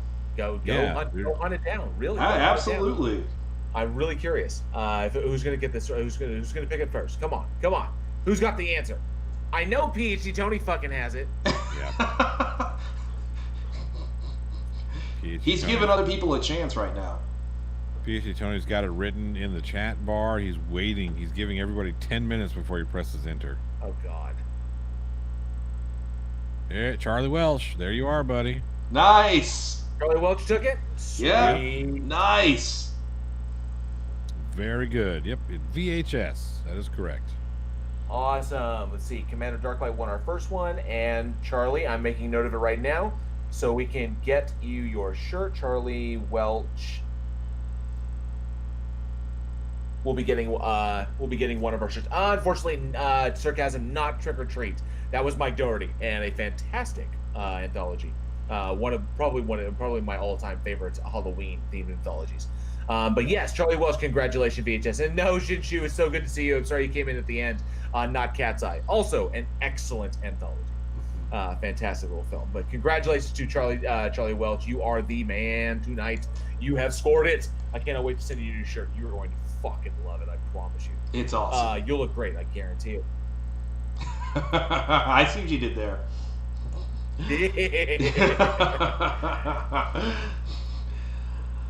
All right. And that brings another episode of Week in Horror to a close. Thank you all so much for listening, and we truly hope you enjoyed the show. As always, you can visit us at weekinhorror.net, where you can find links to all of our episodes, our bios, our merch store at Teespring, and of course, enter your email for a permanent entry to win a mystery horror shirt every month. For more horror entertainment, please be sure to check us out on Facebook and Twitter. Followers get our daily splatter, a bit of horror info every day right to your feed. You never know what you may discover. We really hope you enjoyed the new live format, and we'd love to get your feedback. Subscribe to our channel and smash that bell like a zombie's head for all the latest information of the show. And lastly, if you truly love what we do here and you like and are able to support our production, you can through our PayPal and our Patreon. We have Patreon tiers as low as $1. Bonus and exclusive content and horror films every month. Links to everything, including our Discord channel where you can find film recommendations, trailers, trivia game, and even interact directly with us are below. But we know these are trying times and things are extremely tight. And as always, simply liking and sharing this show to your local horror community is always the absolute best way to help us continue to grow. We appreciate each and every one of you for your continued listenership. And I'm Eugene. I'm Johnny O. And I'm JL. And we'll see you next week. And as always, stay scared.